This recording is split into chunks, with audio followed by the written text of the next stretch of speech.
tardes, alumnos. Habiendo abarcado ya el tema de las condictas romanas, encontramos que, bueno, ya una vez establecida la sine causa de Justiniano como, bueno, la abarcativa de todas las condictios, se encuentran los romanos que hay situaciones de derecho donde no les alcanzan las herramientas de venir a las condictio para poder dar solución a los conflictos planteados. Eso lo verán sobre todo con el tema de los acreedores, ¿sí? El tema de la violación a los derechos de un acreedor no estaba muy custodiado, no estaba muy especificado dentro de la condictio. La condictio más que nada apuntaban al tema del deudor, de las ejecuciones y bueno, luego el derecho canónico que por la partida 17 viene a modalizar el tema. Crean así los romanos una serie de remedios procesales del cual echan manos para estos temas donde no encontraban en la condictio una solución adecuada para el conflicto. O sea que no podían dictar sentencias con los elementos que se tenían. ¿Cuáles son estos remedios procesales? Bueno, todavía los vemos el día de hoy. Estamos hablando de las acciones indirectas, ¿sí? La simulación, la famosa y antigua acción surrogatoria, la acción revocatoria o pauliana y, bueno, y las acciones directas, de hecho. Hoy en día nuestro derecho, bueno, hablando un poquito más atrás, ya en el Código de Sarsfield, Vélez había tomado estas acciones puntualmente del derecho romano, tres de ellas, la acción de simulación, la acción directa y la acción revocatoria, dejando o tomando por el esbozo de Freitas la acción subrogatoria desde el derecho francés, del artículo 1166 del Código de Napoleón.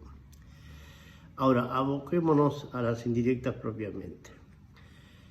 Para hablar de las acciones tenemos que ver dónde interviene o no interviene y cuándo una persona puede ser perjudicada por una actuación de un tercero dentro de un acto jurídico.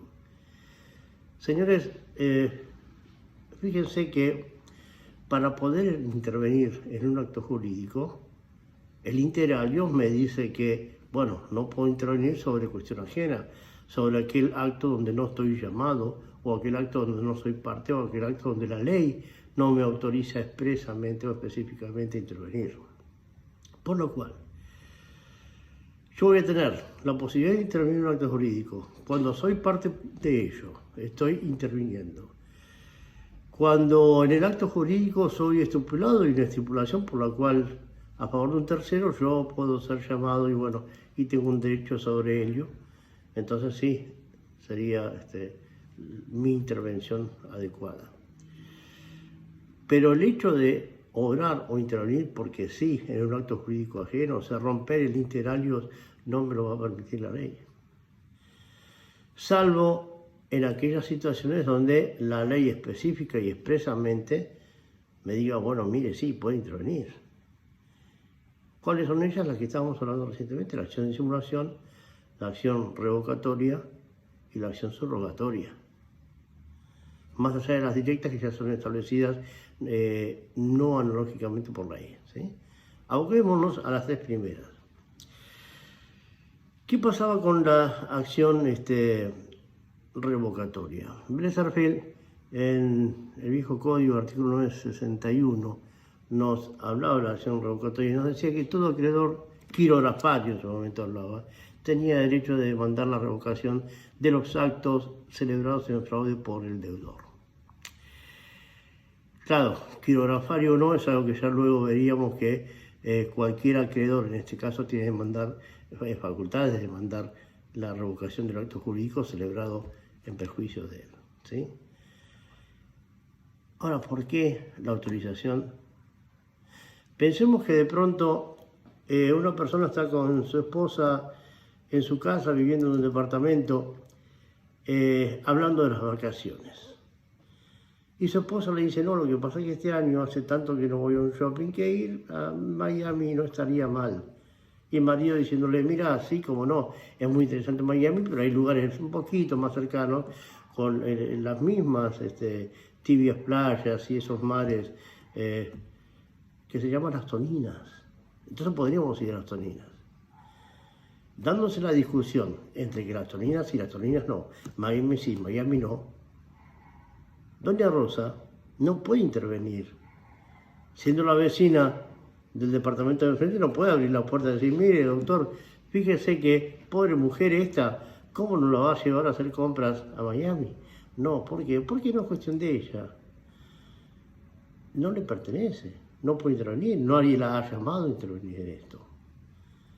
Ahora, ¿qué sucede si la intervención de doña Rosa, de pronto, Miami sí, las torninas no, se empiezan a escuchar ruidos de platos que se rompen, ruidos de cosas que caen, y se ve humo que sale por abajo de la puerta del departamento, doña Rosa, la vecina de enfrente, ¿tiene derecho de intervenir, señores? Sí lo tiene. ¿Por qué? Porque va a estar en perjuicio de su patrimonio, de su vida. O sea, ella tiene derecho, en custodia de lo suyo, a intervenir cuando ya le están por incendiar el edificio. Bueno, ahí la ley le permite intervenir. Y otra permisión de intervención es cuando, por el acto jurídico, el acreedor está siendo perjudicado. Así, tratada nuestro nuevo código, el 338 especifica que todo acreedor puede solicitar la declaración de inoponibilidad de los actos celebrados por su deudor en fraude a sus derechos. Claro, estamos en la misma situación que el 961 del Código de Vélez, solo que no nos habla de acreedor quirografallo, sino que nos habla de todo tipo de acreedores.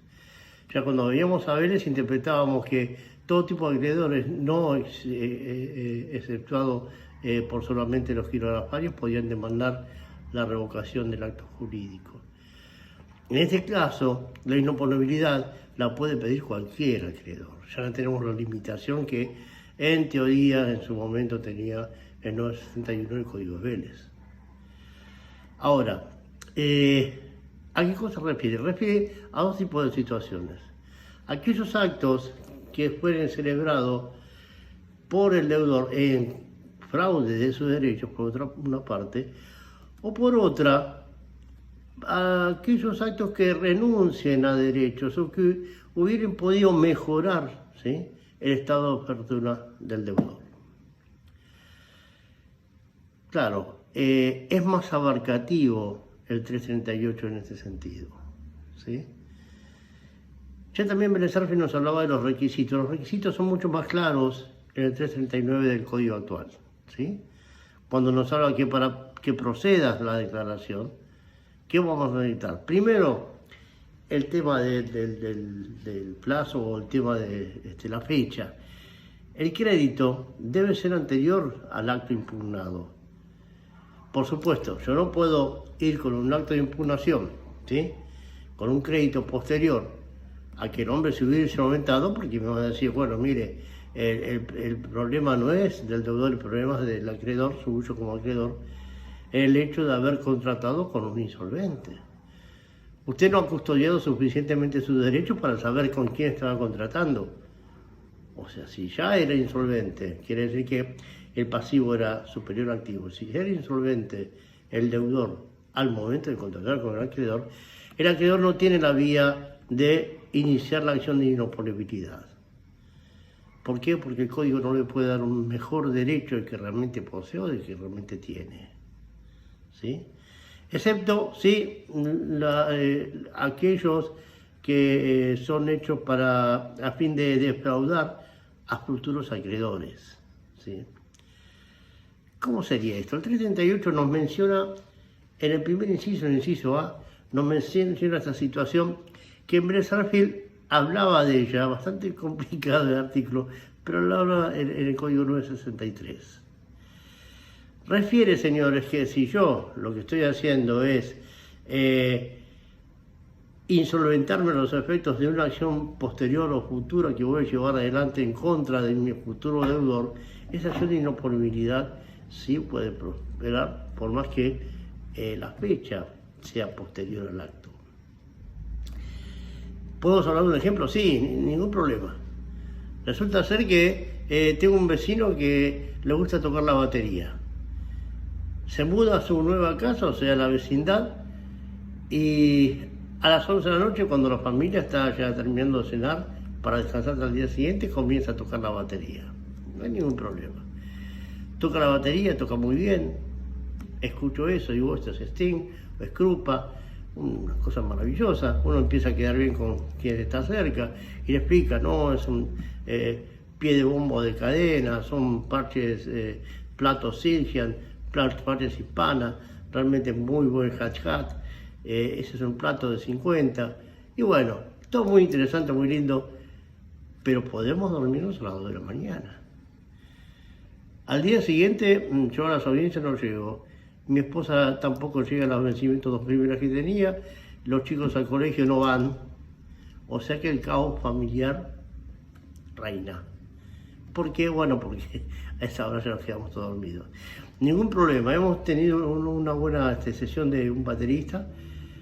Hasta que al día siguiente, a las 11 de la noche, cuando nos poníamos a dormir, escuchamos nuevamente la batería. Claro, ya es diferente. Ustedes dirán, bueno, ¿qué es lo que tengo que hacer en este caso? ¿Puedo ir a ruidos molestos? ¿Puedo hacer una denuncia? Claro, ruidos molestos y la denuncia me va a llevar 3 o 4 meses para que venga a tocarle el timbre. No sé si ustedes alguna vez fueron bateristas. Bueno, aquí sí. Y nunca un vecino pudo venir a tocar el timbre porque no se escuchaba cuando tocaba la batería. Hay una sola solución para ese caso: matar al baterista. Claro, matado al baterista ya no tengo ningún problema más. Claro, yo voy a tener casa y comida porque el artículo 79 del Código Penal me lo va a brindar, el Estado me lo brinda. Pero resulta ser que me van a ejecutar el patrimonio y mis hijos y mi señora no van a tener dónde alojarse. Entonces pienso hacer otra cosa. Claro, si mato al baterista se terminó el problema, pero en cierto momento un profesor de obligaciones me habló del aquel 505 y demás, del código viejo de Sarfield, y me doy cuenta que no me va a quedar casa para la familia. Entonces, ¿qué hago? No mato al baterista, por supuesto vuelvo, la 60 en la cintura, vuelvo, enajeno, vendo mi casa, simulado o no simulado, la vendo. Y una vez que la vendí, sí, voy y mato al baterista. Bueno, ¿qué es lo que está pasando aquí? Esto es más o menos como el tema de la quiebra y la previsión anual, y bueno, qué elementos fue haciendo el quebrado en el último año para disponer los bienes. Esto es lo mismo, señores. Donde hubo intención, ¿sí?, de insolventarse para defraudar al futuro acreedor, bueno, se ve que la intención estuvo presente, por lo cual la acción de inoponibilidad va a ser posible en este acto jurídico, no hay ninguna duda. Sí, ¿cuáles son las otras situaciones? Las otras situaciones la veo cuando nos habla de que el acto llevado a cabo por el deudor, a los efectos de que con el tercero, ¿sí?, ha enajenado su patrimonio, por ejemplo, tiene que dejarlo en estado de insolvencia o que agrave el estado de insolvencia. Quiere decir ello que si mi deudor, con el patrimonio que tiene, la venta de esa propiedad lo deja en estado de insolvencia, o sea que el patrimonio pasa a ser pasivo, entonces procede el acto. Pero si mi deudor era ya insolvente porque no alcanzaba lo que tenía para afrontar las obligaciones y de pronto se agrava el estado de insolvencia, también procede, señores. Está establecido el inciso B del 339. Fíjese que el inciso C del 379 nos habla del tema de, que es lo que nos interesa en contratos, ¿no? Nos habla del tema de la buena o de la mala. Y ya, el inciso C del 339 está refiriendo a la disposición a título oneroso o a título gratuito. O sea, ¿qué es lo que sucede? Nos está diciendo que va a proceder la acción de inoponibilidad cuando la disposición lo fuere de mala fe, o sea, a título oneroso, y el tercer adquirente conociere el estado de insolvencia en el cual queda el deudor o en el estado de insolvencia que estuviera el deudor en su caso.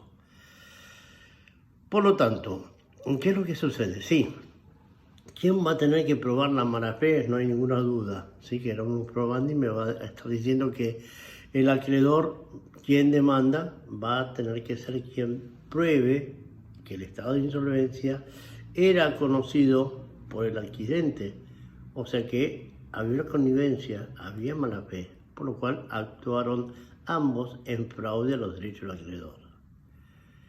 Ahora, fíjense qué es lo que sucede, ¿no?, con el tema de la transmisión a título gratuito. Acá tenemos una presunción legal. Si la transmisión lo es a título gratuito, no hay nada que probar.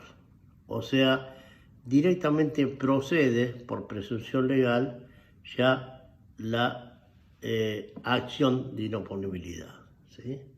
Claro, Vélez Sarsfield, cuando hablaba de Einer, en el año 1868, él decía que era preferible que pierda la ilusión, ¿sí?, alguien que ha recibido por fortuna o por gracia de un tercero una propiedad, a que pierdan los derechos y los valores aquel que efectivamente hubiera pagado por ello.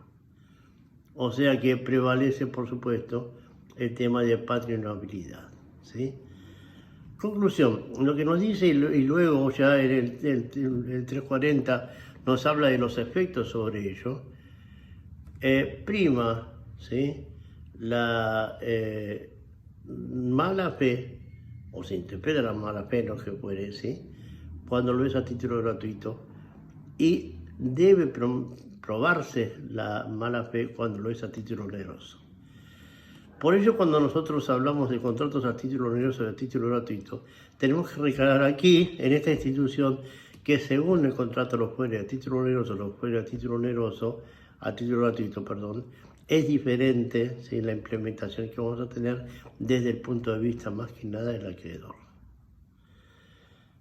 Continuamos en otro video.